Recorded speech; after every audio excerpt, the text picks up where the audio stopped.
It's a sad fact that cats born on the street have a slim chance of making it past their first birthdays. Life is rough out there. A cat's claws might be sharp and their bite might be fierce, but that does little to protect them from threats like speeding cars, stray dogs, or coyotes. This is the story of one of the lucky ones. When a litter of feral kittens and their mother were viciously attacked, they should have been just one more statistic. But that's not how things turned out.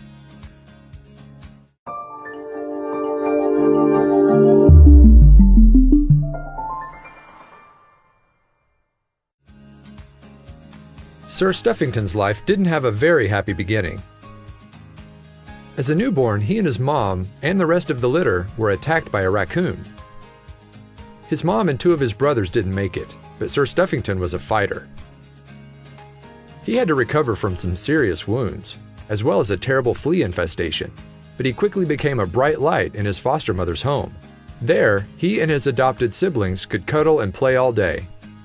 As he has grown up, his spirit has grown even stronger. He's a mischievous and fun-loving little boy. He might look tough now, but he's a real sweetheart with everyone he meets. When he was a kitten, they were worried that he would have a hard time recovering from the raccoon attack.